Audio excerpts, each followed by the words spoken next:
172 ବର୍ଷ ପରେ 3 ଏପ୍ରିଲ 2023ରେ ଆସିଛି କାଳସର୍ପ ଯୁଗ। ଏହି କାଳସର୍ପ ଯୁଗରେ 6ଟି ରାଶିଙ୍କର ଜୀବନ ପରିବର୍ତ୍ତନ ହେବାକୁ ଯାଉଛି।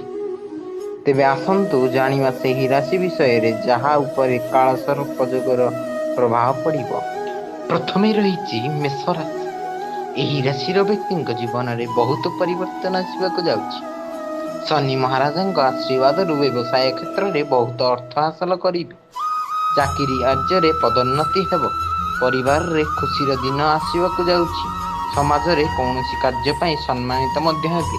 ବିଦେଶରେ ଚାକିରି କରିବାର ସମ୍ଭାବନା ରହିଛି।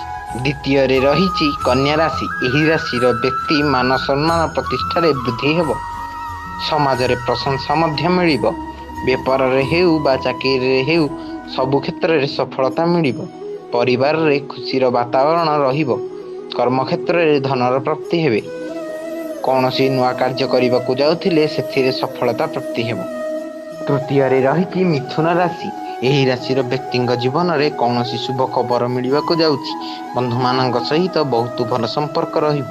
ପରିବାରରେ ବା ଜୀବନ ସାଥୀଙ୍କ ସହ ବହୁତ ଭଲରେ ବିତିବ। ନିଜ ମଧୁର ବାଣୀ ସାହାଯ୍ୟରେ କୌଣସି ବି କାର୍ଯ୍ୟ ହାସଲ କରିବେ। ଚତୁର୍ଥରେ ରହିଛି ସିଂହ ରାଶି।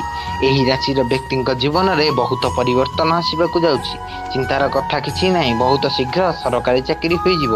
ବେପାରରେ ବହୁତ ଲାଭ ମିଳିବ। ରହିଯାଇଥିବା ଧନ ଫେରିଆସିବ। ବ୍ୟାପାରରେ କୌଣସି ସମସ୍ୟା ଥିଲେ ତାହା ଦୂର ହେବ। ପଞ୍ଚମରେ ରହିଛି ତୁଳା ରାଶି। ଏହି ରାଶିର ବ୍ୟକ୍ତି ଚାକିରିରେ ପଦୋନ୍ନତି ହେବ। ଆୟରେ ବୃଦ୍ଧି ହେବ। ବ୍ୟାପାରରେ କୌଣସି ସମସ୍ୟା ଥିଲେ ତାହା ଦୂର ହେବ।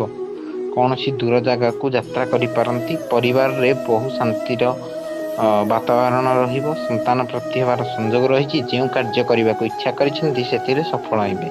ଷଷ୍ଠରେ ରହିଅଛି କୁମ୍ଭ ରାଶି। ଏହି ରାଶିର ବ୍ୟକ୍ତିଙ୍କ ଦାମ୍ପତ୍ୟ ଜୀବନରେ ବହୁତ ସୁଧାର ଆସିବ। ବିଦେଶରେ ଚାକିରି କରିବାର ଇଚ୍ଛା ପୂର୍ଣ୍ଣ ହେବ। ଯେଉଁ କାର୍ଯ୍ୟ ଆପଣ କରିବେ ସେଥିରେ ସଫଳ ହେବେ। ସନ୍ତାନ ଯୋଗ ମଧ୍ୟ ରହିଛି। କୌଣସି ଜାଗା ବା ଭୂମି କିଣିବାର ଯୋଗ ମଧ୍ୟ ରହିଛି।